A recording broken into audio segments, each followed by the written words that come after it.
had to hit record because I can always edit, or whoever edits. And I forgot that we put that in. I put that in there. We're talking about Disclosure Day, no? We are. But anything we want to talk about as far as the meeting here first, before we start getting into that? No. Like what's happening on Saturday with this conscious contact Zoom thing? Okay, so are you available? My computer does not do well with Zoom. Never has. It's not on Zoom. It's on StreamYard. Okay. And so we start a little before noon Central Time.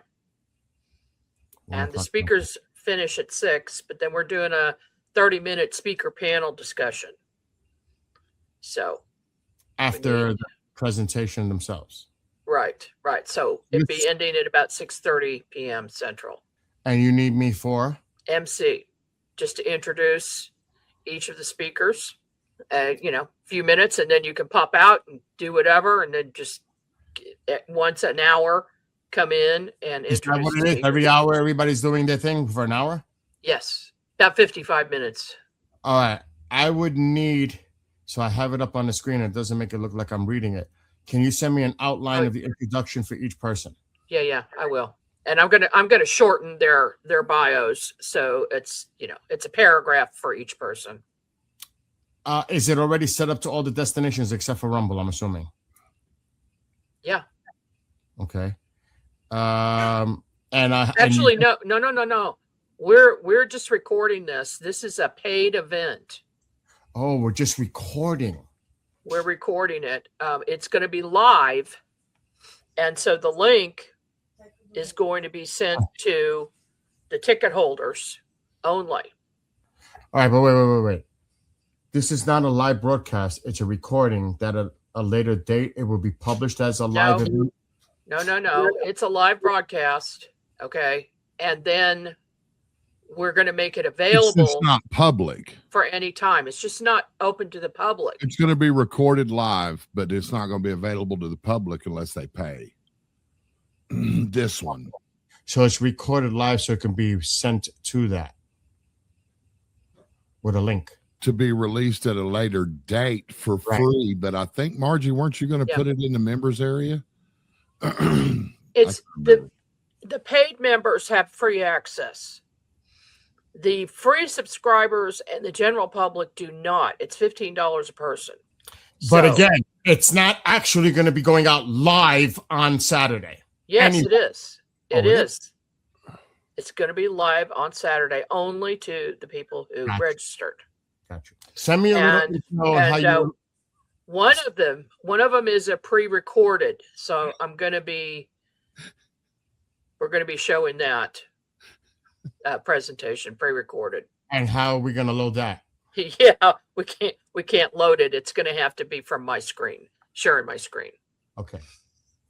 So can you send me a little short intro of like how you want me to introduce the initial show? Yeah, she's going to send you. I'll send you everything. Yeah, send me everything because you don't send us many times, Bill. You don't have to do shit except. No, you know me. I'm a person that's like a perfectionist, so I want it to be flawless. Yeah. You have an intro, an outro for this video? I'm gonna make one. Okay, and that's it. It'll be short. No breaks. Oh no. Okay. Another question before we initially start this thing about Disclosure Day. I seen you sent me the link to Michael Schratt. What is his story? When is he going to record? What's going on? I've just put that up so that you guys would see that the page is done on the website. Let me go look. And because we're going to need an outro, intro, the whole deal. Got it. I've got everything already done and ready to go. We're just ready. We just need to pick the damn time slot. Okay. I see the page. That's good. Bill, we need to get a little more light on you. Alexa, turn on living room light.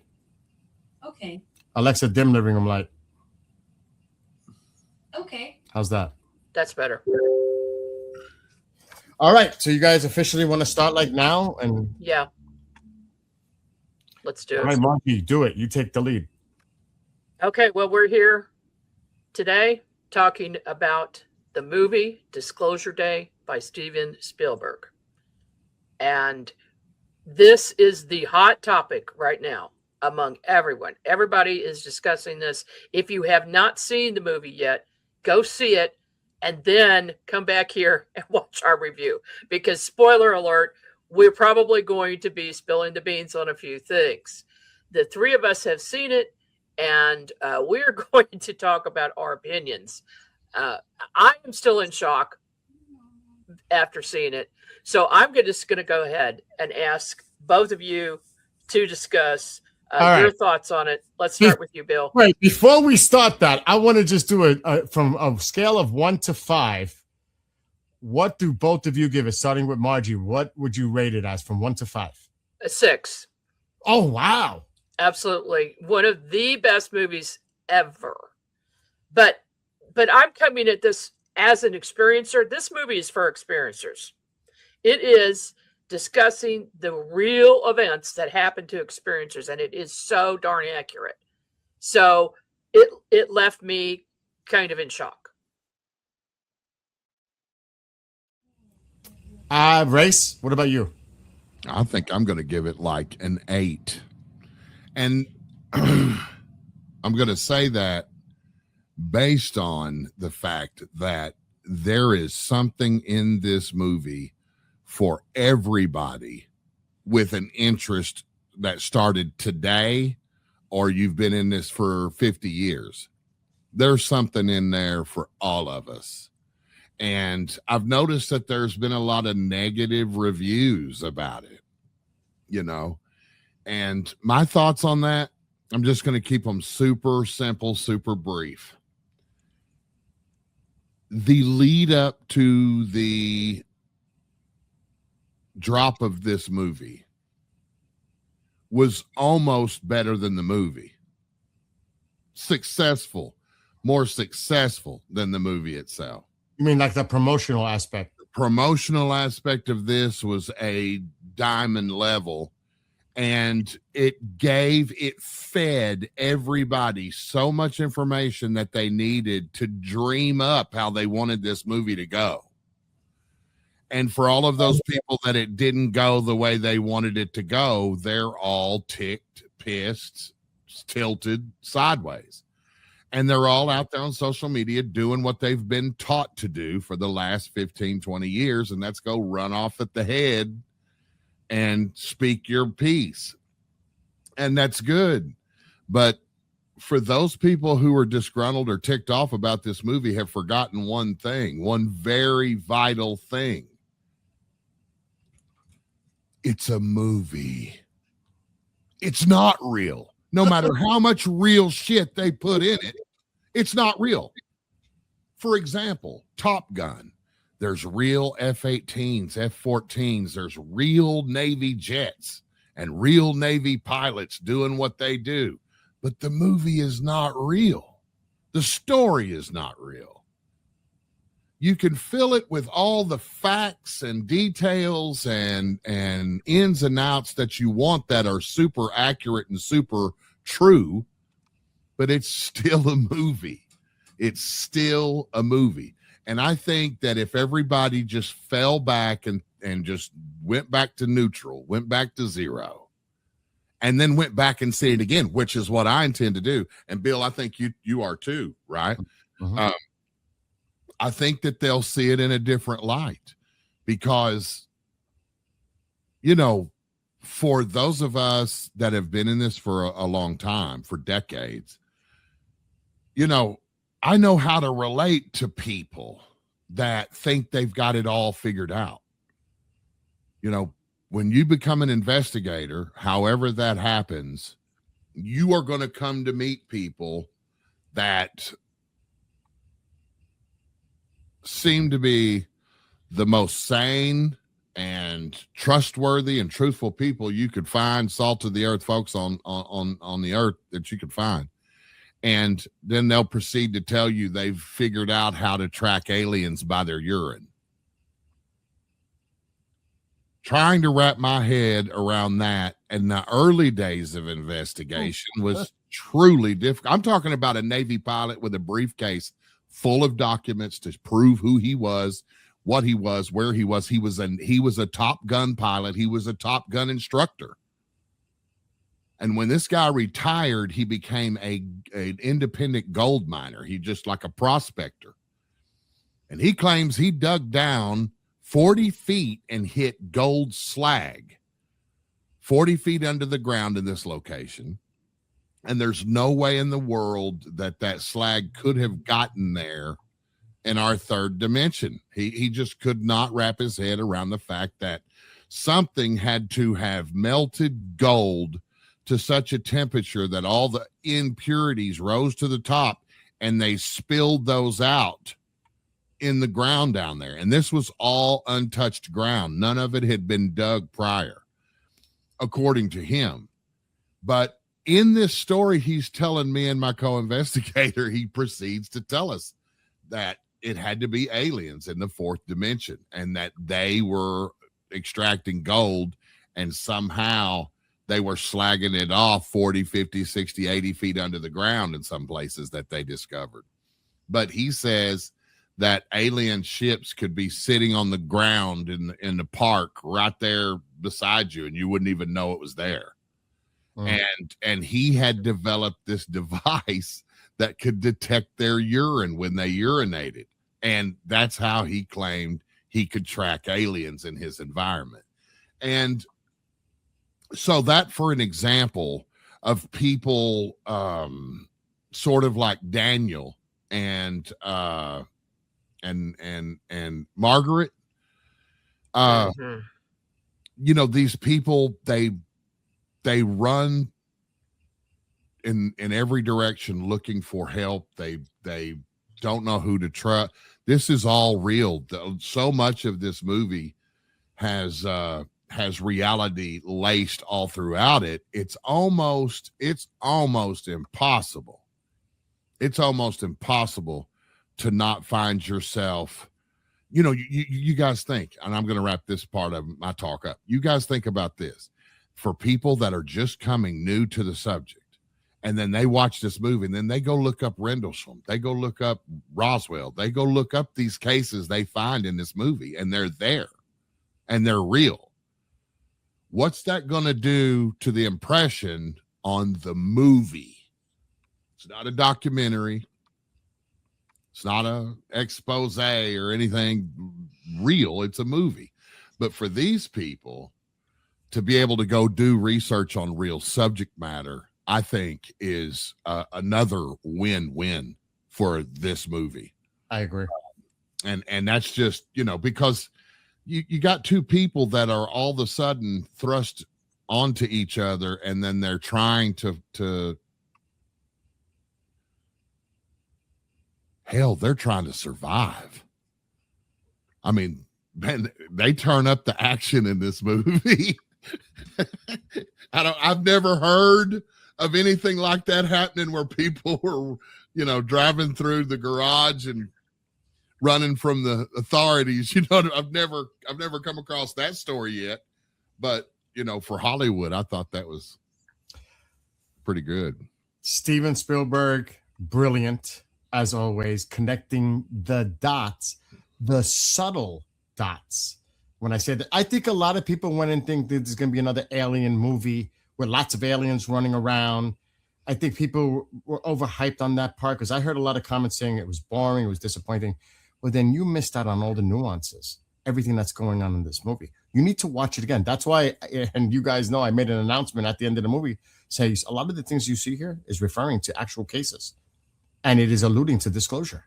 And this is a possible scenario on how that could look. It's fictionalized, of course, but you all should analyze all the, like you were mentioning, Race, all the different things that are going on in the background, referring to actual cases, even starting with Nixon and Jackie Gleason. And when they said 79 years, I said, that's Roswell.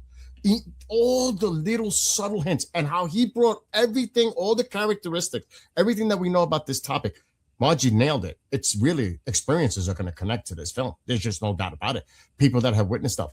But I'm saying to myself, oh my God, from the get-go, all these little connections, even when he's standing in that circle and the crop circle appears around him, you know, and I'm thinking the consciousness connection. How many of us would love to have been standing right there when something like that God, I was saying out loud in the movie there, wow, And people were looking like, because I know what's going on. They're not catching it.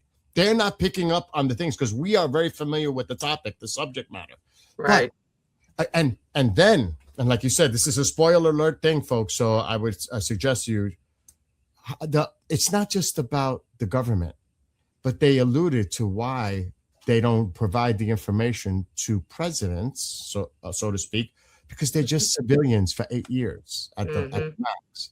So there's like a shadow government that's calling the shots, controlling everything in government, and they don't want this information getting out. But I don't buy that 8 year thing, because they're still under top secret disclosure protocols. They can't just go run out after they're out of the White House and just start telling everything they know. No, but that point was that the shadow government doesn't want no one looking. That's the excuse they use, though. Right. We know that because of George Bush telling Bill Clinton, you don't have the need to know. Right. That's what it is. They need to know. He was head of the CIA. Good point, Bill. But also, we hear about how contactees, experiences also have the download. And in this movie, it seems one has one piece to the download and the other has the other piece to the download. But together, they're able to coordinate and get the message across. Because without each other, they're missing that piece, that element. Not only that, and I was freaking out on this movie, and I don't know if you guys caught it. You hear so many people talking about their benevolent experience or a PTSD malevolent experience based on how they were taken or their experience on the ship, so to speak. You had the young girl, calm, relaxed. The boy is freaking out, puts out her hand to calm him down. He's not having a great experience. He's a little traumatic. She's more calm and she's dealing with it better than he is. I was like, oh my God, he's bringing this element in the movie as well. And then there's the religious part where there's a lot of people that are freaking out on that little piece too. The references. I thought one of the best parts of the movie is when the woman kneeled and did the sign and she said, "Don't pray to me." Because she's referring, I'm not a god. I'm not anything special. I'm just a human being having an experience, But you guys know this. They've been demonizing people that are experiencers, saying they're part of a cult. This is a new cult. They're worshiping demons. You know the narrative that's been going on for like the last decade or so. It's been there since day one. Yeah, it really has, but it's really starting to come out more and more as time passes by, because you hear people today talking about that. So again, there were so many incredible things going on in the movie. Even I was thinking when they were talking about the animals, like the deer, the elk, whatever, the cardinal. Mike Clellan wrote the book Messengers, the jackrabbit case. So many people have seen and experienced this, even as young children.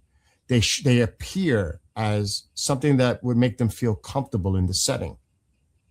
And I'm like, oh my gosh, this is incredible how you put this. And then making their home a place of comfort, and they're actually on the ship. Yeah. And then I could go on and on. You guys know yes, the owls, but I'm saying there was other animals in the movie that were used as well. But when I saw the movie, and like we have a different type of way of looking at it, like other people that are well resourced on this topic matter. We know we've been doing this for a long time. We've heard all the stories. We hear all the angles, experiencers, everything that goes on. The disclosure itself being withheld from the government, for whatever reason. For us, this was an incredible experience. I was in tears at the end of this movie. Literally tears, not crying, but tears, because I couldn't believe how powerful it was at the end. And the way he left it off that way, I was like, oh my gosh, this is incredible. But a lot of people are not picking up on these little nuances. They're new to the topic, but this is, I think, a movie also that sets a precedent as soft disclosure in preparation for the public, for the masses. Yeah. You know, so there's a lot going on in this movie. There's a lot going on in this movie. And I was like, oh my gosh. That's why I must see it again, like Race, what you said. To see if I missed anything in this film. I have to go back and with a notebook in hand and start making notes because there were so many things in the, you guys know I'm an experiencer. I have been for my entire life.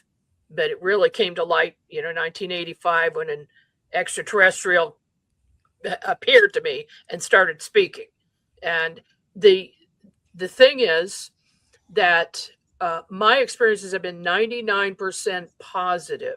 Mm-hmm. And I firmly believe that the experience is perceived by people in a different way, but it's based on their level of consciousness, their level of vibration. So you have the little boy who's very scared, the girl who's curious, she wants to know what's going on, but she's not freaking out. Right. And so that's where I'm at right now. I mean, I see ETs appear in my house, every once in a while, and it does not freak me out anymore. I've had ones that call me up and tell me. Yeah. I've had it like super excited. Like there was an ET in my room last night. Like really gassed up about it. But Margie, there are so many parallels in this movie to you, to your story. I've got people. You both share the same name. You and Margaret. Yeah. You both are from Kansas City. Yeah. You have a place on Pearl Street. Yeah. I mean, I saw that too. And then when we first talked afterwards about it, after I'd seen it and you said all that, I was like, check. Like that was just super weird.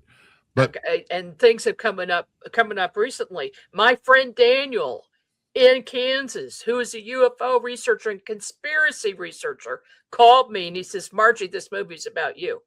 And his name is Daniel. Okay. Wow. Look. She, in the movie, Margaret is an extreme remote viewer, which I am. And but the thing is, another point, it was given to her and given to me by extraterrestrials, that ability. Okay, I've got to go back to the movie to check off these numbers. And people are just, contacting me saying, Margie, is that movie about you? I don't think so. I think it's an extreme coincidence, but there's a lot there.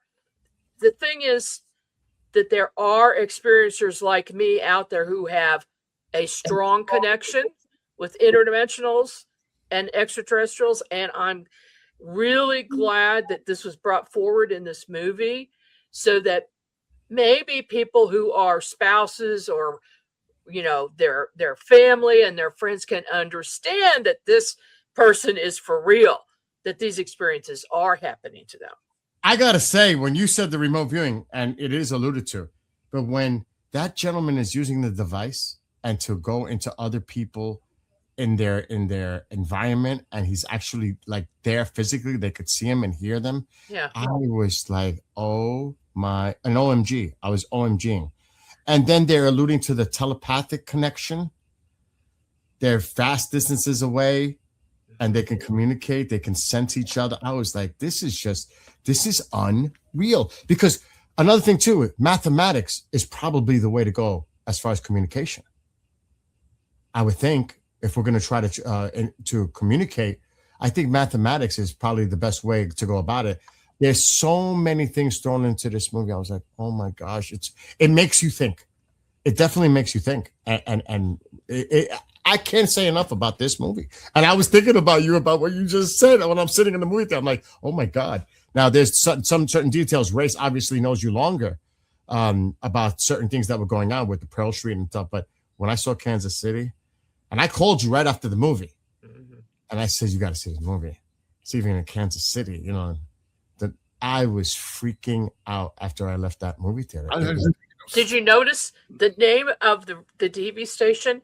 KCXE with the X in it. Yes. So little clever little things. Like Yeah. Another thing too, and I got to ask you, to both of you, this question. And I truly believe he does have prior knowledge, because look at Close Encounters. What do you think Steven Spielberg's connection is to inside people, or people providing as advisors on this film, giving him information? Did you feel any of that he knows somebody, or he's working with some? He did his research. Spielberg knows his shit. Okay, he does. He does the work. The creativity used inside these characters was high level. It was super high level, in my opinion. And yes, there is no look. After you saw the movie, Bill, you stood up and made some kind of an announcement in the movie theater. I did, which you never do. No one ever does something. Never like did that. it before in my life. Never. And people have come forward on the low. You know what I mean? They're communicating with Margie, as you know. They're they're talking to you, right? They're telling you this or that or whatever, and it's it's on the low. But when you make two phenomenal blockbuster movies about extraterrestrials, I can only imagine who's come out of the woodwork to talk to him about what they know. And there is no doubt that a subject this sensitive to so many alphabet agencies, that they all, I'm sure those that are interested knew about this movie coming, and they got a preview of it, and I'm wondering if they ever signed off on it, or that those kinds of things get me. You know what I mean? I agree. I was thinking the same thing. Those wonders, because there's no doubt that he has contacts that are probably 100% legitimate, people from well-placed individuals from very important positions that have told him things and disclosed things to him that, for most of us, I've been in this 35 years. If Philip Corso came out and told the whole story, not just the day after Roswell story, but the whole story he had that was released in a form after his passing by his son, I wouldn't have believed a word the guy said. But he did interviews with Paula Harris, and he literally told her that if I had told people what I knew, all I knew, based on firsthand experience, nobody would have listened to me. It's just not that time yet. He divulged to me when he said that, the way that I took that was simply that the way the government, the way the people that hold this material and hold this truth, this reality, because I'm not sure they know the truth about everything about it yet. They believe that over time, trickle here, trickle there, trickle here, trickle there is the way that disclosure is going to happen. And watching this movie, there's parts of it that are absolutely terrifying, because again, you've got this woman, man, that speaks in a language that only Daniel can understand. And I thought that was so cool, man. Just right. Exactly. And then they come to learn later that they were both taken and that they both had things done to them. And like Daniel in mathematics, and exactly. These things I've heard these stories about people's health being improved and things physically happening to them being in proximity. And I've also seen cases where people are hurt badly by being in close proximity to these things. The Cash Landrum case, for example. Even Travis getting hit by the beam. Yeah, and later sort of, well, I don't want to give the guy credit that told it to him because I don't really care for him Oh, much. I know where you're going with that. But just the whole rescue mission scenario made more sense to me than them hitting him with a beam to hurt him. It's not like they were out fishing, No. waiting, someone's going to see this light like a moth to a flame and they're going to come to it, and then we're going to zap them and snatch them and take them off. I don't have any human connection to that, because after all of this that we work in and around is a human connection. It's a human connection. But I just found it fascinating. We're on the subject of how talented Steven Spielberg is. And,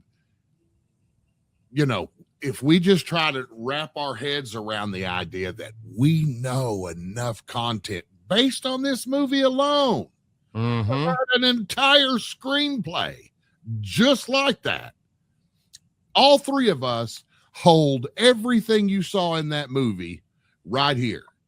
We've got it. We've heard it. We've seen it. We've been told it. Or experienced it. Or experienced it. Correct. And so, for people who are questioning this movie and its authenticity, they need to hit the road.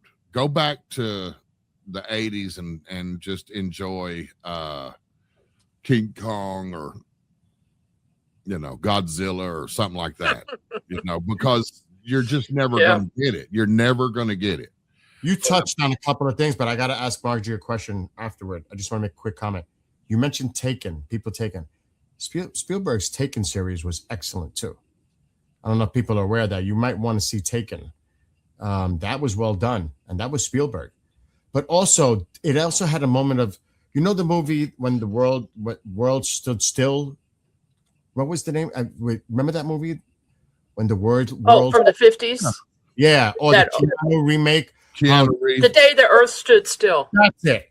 How everybody just stopped when the disclosure was occurring and everybody was seeing, and it was being spread worldwide, globally, and everybody just froze and was like, it reminded me of that. Mm-hmm. Margie, in your role with MUFON and in your location, as Race was mentioning with you earlier, are you getting more people coming forward? Are more people coming forward with reports or talking about their personal experiences? Yes, we're getting more reports. We're getting people contacting investigators directly. They're making an effort to do that, and then we ask them to file a report with MUFON.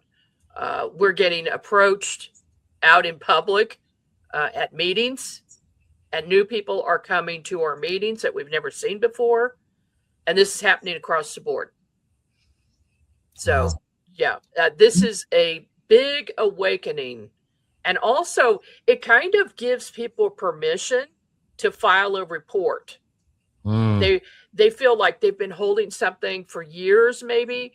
I know a gentleman in his 90s who just recently filed a report from when he was 10 years old. Wow. And never told a soul about it until now.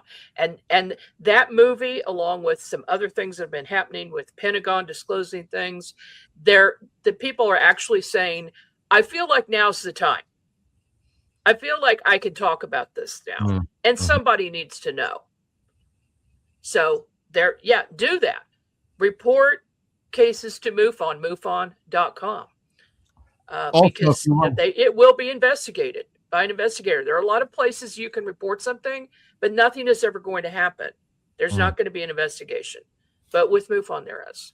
And what Margie just referenced, there have been 3 drops in recent months. Go to war.gov/UFO and you'll see the drops. They're right there, what Margie just alluded to. But yes, another question. Do you have any events upcoming that you're participating in Kansas City? Because I'm sure people are going to come up and want to speak with you. We have a regular meeting in Kansas City with it's a MUFON meeting. However, and our next one is in July, and Debbie Ziegelmeyer is the speaker. We're going to Zoom her in, and we're going to make this kind of a town hall meeting because people need a place to come in and share their experiences and hear from other people who have had real experiences. So we're either going to do it at that meeting or a separate one, around the same time period. So because Kansas City is our hotspot, Kansas City, and people ask me, why did Spielberg put the film in Kansas City? And I say, it's a UFO hotspot. It is known as a UFO hotspot. It has been for many years. There have been multiple flaps come through this area. And why that is anybody's guess. We have multiple cave systems, especially around Kansas City. Missouri is known as the cave state. We have waterways, large waterways. And I was just recently looking at some of our case files over the years and the locations. Within 3 miles of the Missouri River is where we're seeing UFOs. And UFOs going in and out of water, out of lakes, Blue Springs Lake, Lake of the Ozarks, Lake Jacomo, Lake St. Louis. There's just, a lot of water, but people see lights in the water underneath it. They see UFOs going in and out, fast movers going so fast, you can't see them with the naked eye, but you can see them with video. Okay. That's one of the reasons. I think that's a factor. They're probably underwater bases, and Kansas City and this general area has a lot of water. And that's why you don't see so many in other, like the Plains states.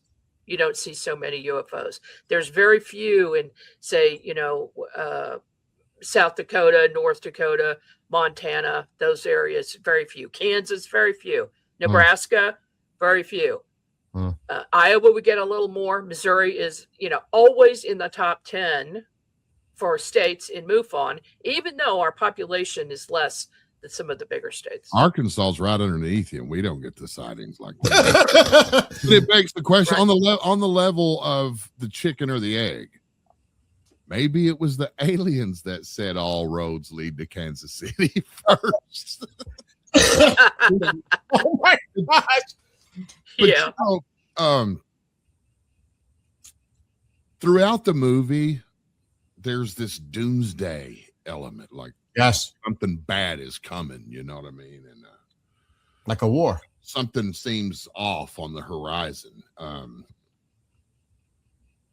Every side being on the right for all their reasons. But I just want to say this, like, we were talking a little bit earlier about the abilities, about how they were manipulated after being abducted. And it reminded me of a story that Linda Moulton Howe told me. She told us all. And I think it was some movie. Maybe it was Mirage Men that she was in, that one, I think, where she talked about being lured onto Kirkland Air Force Base under the guise of tips from military people that a UFO landed on the runway and that security was dispatched to surround it.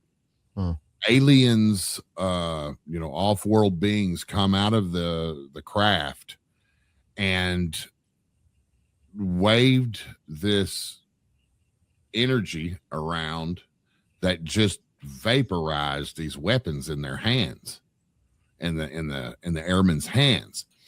This story was vented to her. She went to Kirkland Air Force Base to talk to these guys. She got on base, was escorted to a certain building. She went in. She was escorted to a room with two-way glass. And there it was revealed to her that there were no witnesses, there was no event, and that they had her there for the specific reason to interview her about her forthcoming documentary on HBO about cattle mutilations. They interviewed her at length in super detail about it and wanted to know why, an Emmy Award winning investigative journalist was, spending her valuable time on something as whack job as this. And I guess her response really engaged another level of content with their questioning, because that's when Richard Doty came in. And he laid a folder in front of her called Project Garnet, labeled Top Secret Eyes Only. They told her she could read it. She could, and internally take it all in, but no photographs, no notes, no nothing to be made. And inside it, the summary, her summary of it was that thousands of years ago, aliens interacted with the humanoid species here on Earth and genetically modified them. And she said that when she left there, she was overwhelmed with the notion that we could be like 6 billion androids walking the face of the earth. We could all be of genetic manipulation thousands of years down the road. We're not original to what we were when we were created. For me, that was a direct correlation with what was going on in this movie. And then when you think about Bob Lazar, not in the beginning, but later divulged the test that he and his coworker did by putting a candle underneath that emitter, and the candle stopped flickering, but it stayed lit, and it radiated light and it radiated heat, but it was frozen. It was stopped underneath that emitter when they fired up that reactor on that emitter. When you think about that being a reality, investigators and people like us that have researched this are automatically going to connect the 2 points where those of us who have had and those of us who have investigated and researched missing time. Right?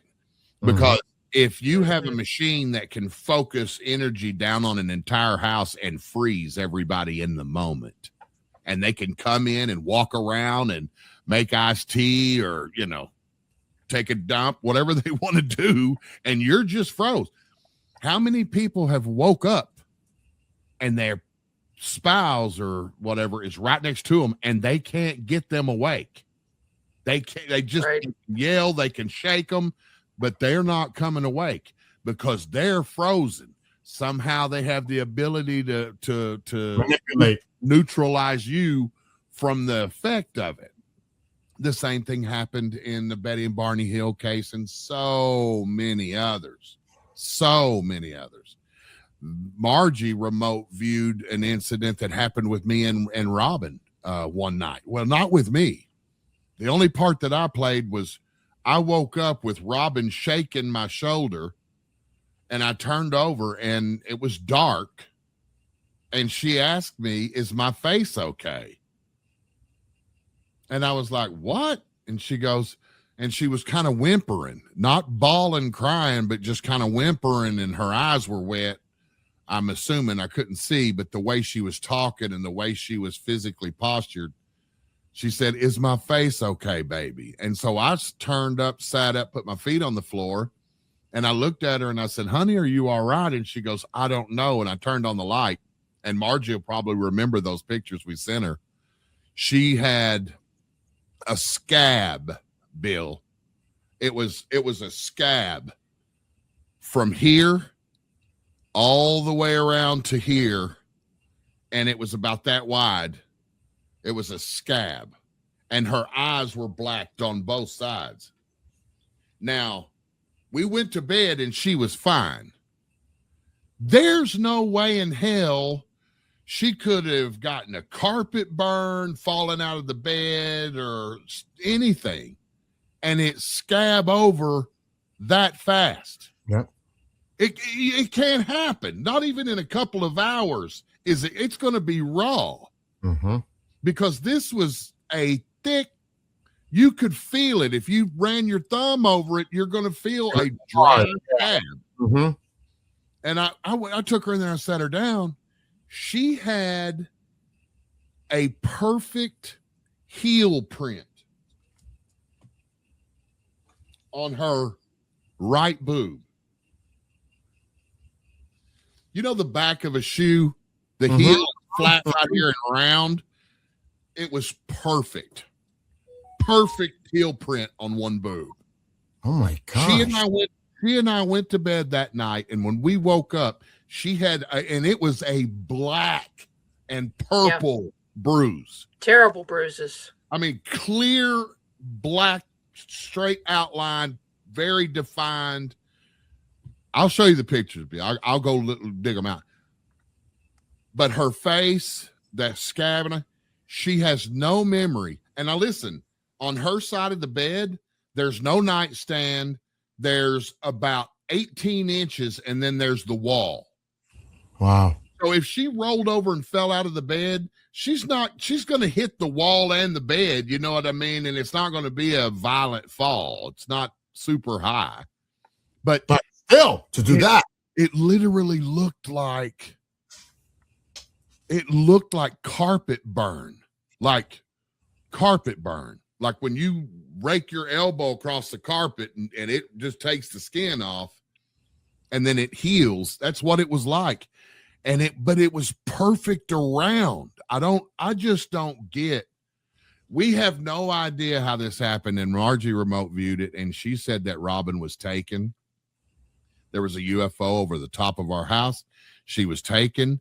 And for whatever reason, when they were bringing her back, they dropped her. And Robin wakes up with pain in her head, and she gets to her feet. She's in bed. She's not on the floor. She's in bed where she was to start with. But then she comes and wakes me up, and something's wrong with her face, and she knows it. She knows something's wrong with her face. There's a door right there where you go into the bathroom and go look in the mirror without having to wake me up or anything. She was so distorted, like not delusional. She was just off in that moment, you know? And when I see this movie, there are so many elements that walk right hand in hand with these values that are unknown to us. And I think Spielberg did a great job in connecting a lot of those dots, you know what I mean? That's why I give it an 8, because for me, there is so much in it that is entertaining for a movie, but there is also so much in it that tells me that Steven Spielberg, man, he does his work. He does a fantastic job of lacing it all together. And I say 2 movies about aliens. He actually was involved with Super 8 as well. That's right. And E.T., the extraterrestrial. The man has an interest in the subject. And that makes me wonder if he isn't an experiencer himself. Never know. He is. You know, and there seems to be some correlation. You know, the Sistine Chapel, I think it's the Sistine Chapel where God is touching the finger. Yes. Yeah. There's something to do with Steven Spielberg and humans touching aliens. Yes. There's some sort of, you know, I don't know how to say it. It's just it's something to do with that. It's something to do with God touching us and them touching us. Well, I mean, E.T., of course, the finger, you know what I mean? But like in Super 8, the characters that were touched by that big alien could see and feel and have the same emotions that he had, and that he could channel through you what you saw and what you felt and how you were treated. He knew it. He could feel it, and he knew it. And that, you know, that correlation is something that I would like to ask Steven Spielberg about. That is a great point. That connection. I'd like to ask him that question. That's a great question, because even in Close Encounters, when they go around Richard Dreyfuss' character and the aliens are the grays, taking him, grabbing him, and They're bringing just him. moving around him. Yeah. Yeah. Yes. And touching him. Yes. That's There's true. There's something there. You're right. Now, before we close out, I want to ask both of you this question. You know how when Close Encounters came out, and there's been 50s movies, but it's always negative alien movies, invasion. Close Encounters kind of changed that aspect. Then we have movies like Contact, The Arrival, Interstellar. Do you think this movie is going to set a wave of movies now focused on disclosure? You go first, Marge. It's probably going to influence people doing documentaries about real contact. And we've had some come out recently, even before this movie. And it's some very good ones, by the way. So I would say if there's a subject about aliens, go watch it. Because it's probably going to be good. It's probably going to be true. And you know, at the end of Spielberg's last trailer for this movie, he says the words, "This is real," as if he knows. So he does know. I would not be surprised if he's an experiencer, but also in contact with a lot of people, you know, who know, who absolutely know. I think that this is part of disclosure. I wouldn't be surprised if he had been working in coordination with some government agencies, people in the background, planning things, releasing certain files, having the release of this movie. Now, I don't make predictions. I don't like to make predictions, but I have already said this publicly. I believe that right around July 8th, there's going to be a big announcement, and probably by the president. And that's going to happen. And I don't think it's coincidental, because it's right around the anniversary of Roswell, and the release of the newspaper account in Roswell was on July 8th.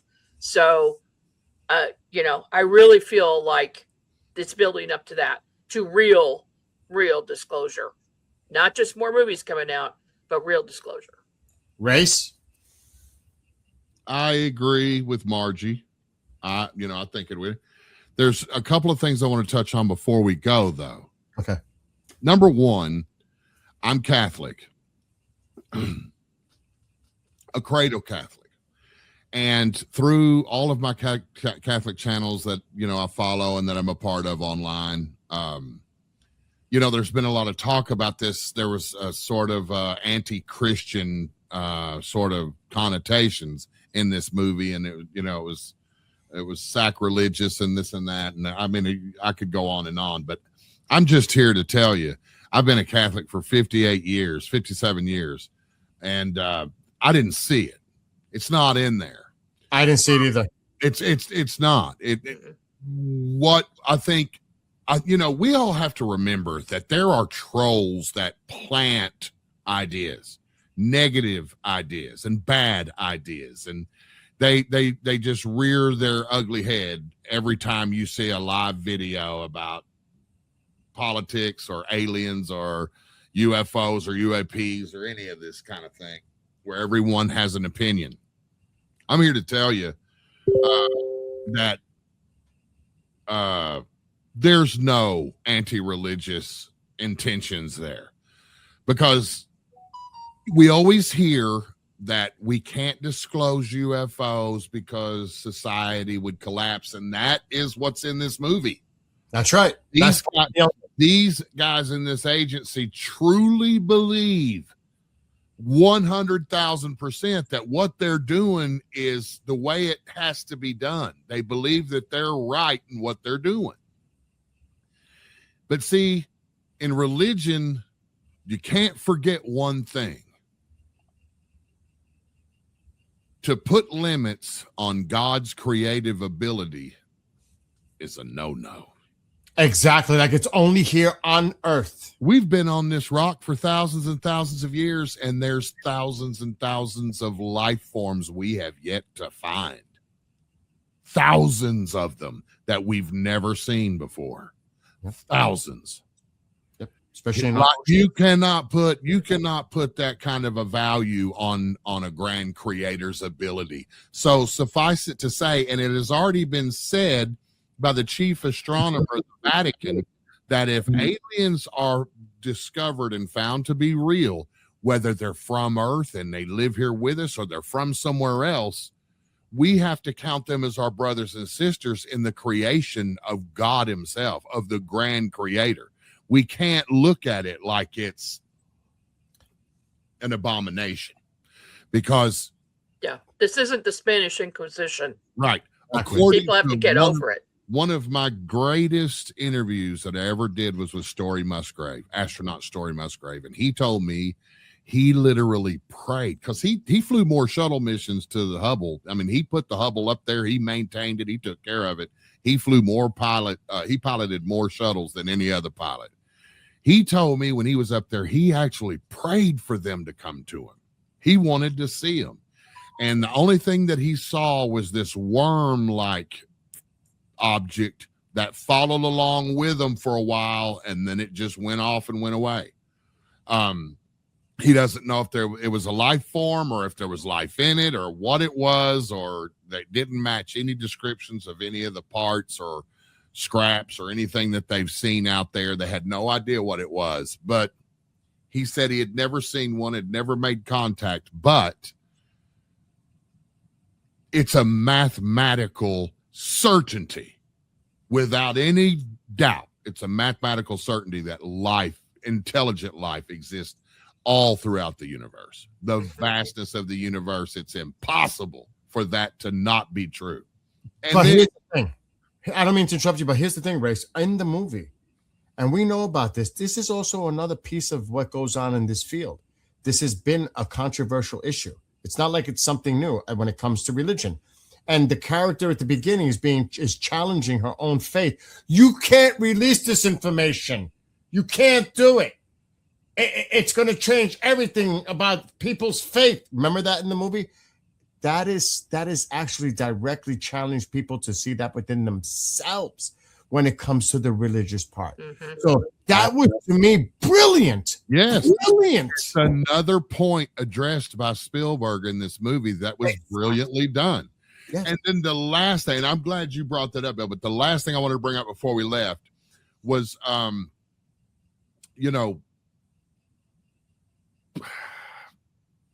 yeah, I'm going to bring this up. Carol Rosin said that she worked with Werner von Braun, and it was established that she did. She also stated that Werner von Braun told her the rich men of the earth, the people that meet at Bilderberg's, meet in secret, that make these plans, a lot of what we see unfolding today. I remember seeing homemade video VHS tapes back in the late 80s, early 90s about this very thing happening today, where it was called a great land grab. It was there were 3 think tanks put together to decide, could America exist in a golden era of peace, and then the world exist in a golden era of peace? Could humans actually live in peace worldwide for ever or any great length of time? And they all came back and said no. And they were all tasked with each one coming up with a scenario that could make that happen. And the 3 examples they gave us that could unite humanity was 1, an asteroid coming at the earth, 2, the environment, and 3, an alien invasion. And I saw this in 89. Mm-hmm. Carol Rosin told me, man, that Werner von Braun, she told us all that Werner von Braun told her that in their plan, the last card was the alien card, that they were going to come out and say that aliens are real and that they are our enemy. Werner von Braun claimed that they were benevolent and that they were peaceful. And Carol Rosin set out on a mission to demilitarized space, no weapons in space. She contacted people in the Russian government, United States, French. She was on this. I can't find her. I can't get her to respond back to me. I've had some other questions when I reach out to her. They were viciously attacked in South America at their home down there, her and her husband, and they survived that and they moved somewhere else. And then, but I've yet to be able to reach her. I hope she's okay. But according to her, there was this plan to make aliens evil and that they were going to invade us. And that would be the breakdown in society's collapse that they needed in order to control us with a one world government, moving everything to a one world order. In this movie, you're going to get all the suggestions and scenarios and examples of what this could be. There's only one thing I after over 35 years of a serious interest in this subject, there's only one thing, and Margie I know is probably going to have something to counter this, and Bill maybe too, but there's just one thing that I can't wrap my human brain around. And I even talked to Stanton Friedman about this, who, gave such a great example of what he thought, but why they stay hidden, why they stay hidden when there's nothing stopping them from hovering over a giant stadium with 80,000 people in it, or however many it holds. I know it's big, but, and just making it, there's no question that these things are alive and here. There's no gun, there's no weapon, there's no way anything inside that stadium is going to damage or hurt a craft that landed on the 50-yard line. But with that, there's no question that these things are real. If, once they do, I can't figure out why they won't. And then like Stanton Friedman was like, well, if I picked you up and dropped you in New Guinea or somewhere where there's these tribes that's never seen a white man, how would you feel? If I just picked you up and dropped you right in the middle of a little village, where these people, third world people live, and they have no idea who you are or what you are. They've never even seen white skin before. Or how to communicate. I would be, and how to communicate. I would be terrified, but the one thing that I told him was that they've displayed physics beyond our understanding. They've got to be advanced enough to be able to control the environments where they could disclose themselves and not have to worry about getting ran through with a spear.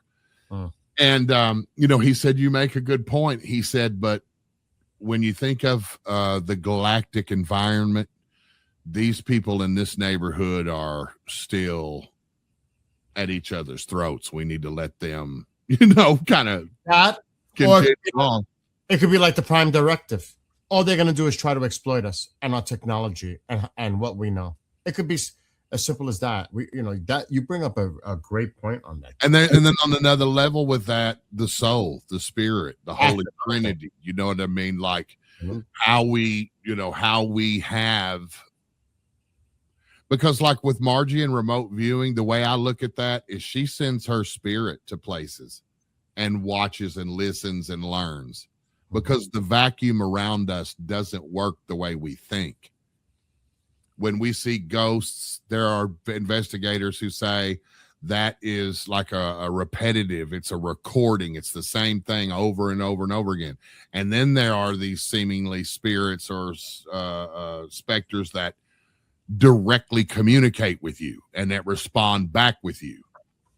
It's like Margie earlier, consciousness. In this movie where you see things that are not what they seem, elks and red birds and things like that, it's the same thing in the ghost hunting world. I tell you, I've had friends that hunt ghosts, and I've had friends and myself that have looked into UFOs, and I don't think there's a damn bit of difference between them. I really don't. I think that same veil is the one they move across from. Dimensional. That somehow this earth, this world records energies and vibes and things. And, go look. I want to drop a shameless plug here. Go to unexplainednetwork.com, go to unexnetwork.com, and go to the members tab. Folks, go down there and grab yourself a $1.99 membership. It's just $1.99, and you'll get access to the Unex magazine. It is the best unexplained magazine that you'll find. You can get a free digital copy for that $2.99 membership every time they come out. Okay, they're monthly. They come out. You're going to get a digital copy. There is a level of membership. I think it might be $25, Margie, $24.99. Yeah. That's the one where you get a printed copy for your coffee table, just like I get. And then I have a tough time keeping them, man. Like people, are you done with this? They want to take it home, and what I mean? But in the June edition, there is, it's the thing I love about this June edition is it's nautical themed. It's around pirates and pirate lore and pirate legends and ghost ships, and it's all unexplained type stuff. In there is a story about a guy sitting on a beach in Miami on spring break, just watching the sun set, listening to the seagulls and the wind and the waves. And right out there in front of him appears a tall ship, like a pirate ship, a tall wooden, tall-sailed ship, just gliding across the horizon there, right across the surface of the water, and then it just vanishes right in front of his eyes. He sees it for a while, and then it just vanishes. These stories in this edition are super compelling and super well done. And I just think people ought to avail themselves. Go grab a membership, because number one, the memberships help us stay on the air. You guys are helping us do what we do for you. And that magazine is a great addition to any coffee table anywhere on this earth, because I'm telling you, I'm not easy.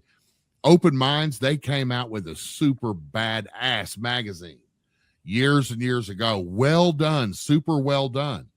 And the guy that owned it, who owned UFO Congress at the time, sold everything and just went away. And a lady in Arizona bought the conference, and the magazine just disappeared. The only other magazine that we have that can even compare to a very well professionally done periodical is the one that Margie K and her team put together from Unex Media and Unex.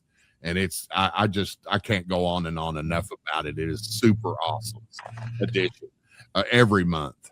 And we have to, the 99% of the credit goes to the editor, Maria McKenzie. She's really good with graphics. She's an excellent writer. She will tweak up stories and make them extremely interesting, very detailed, and it's top notch. I am so proud of her. She has done an amazing and I will, Lee Spiegel used to be the managing editor, and Lee's part in this. Yes, I love Lee. I miss him so much. You, Lee. We miss you. Yes. Sometimes I channel Lee when I'm doing editing. I can hear him say, "Oh, hey, there's no comma there," or something like that. I don't know so if I funny. can make that out, but that's his little doll that one of his listeners to the Edge of Reality radio show made him back in the 80s. It's a piece of folk art, and his wife graciously sent it to me because he told her, he wanted me to have it if he passed. You know what I mean? And I told him that back when I very first met him, and he showed it to me. I was like, Lee, when you go on to glory, bro, you got to leave that to me. And he did. That's just the way he would. But I miss him so much. But Maria, he would be super proud of her. Maria, she's taking it. See, I don't have to edit anything anymore. You know, like she does it all. Letter to the editor, right? Letter to the editor, Margie, that used to have it out. It was, I forget how it was titled.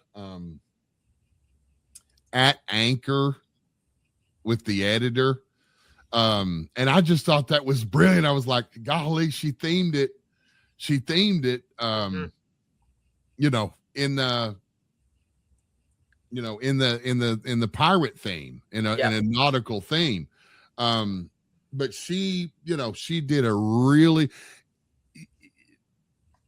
the like the letter to the editor at Anchor, you know, words with the editor.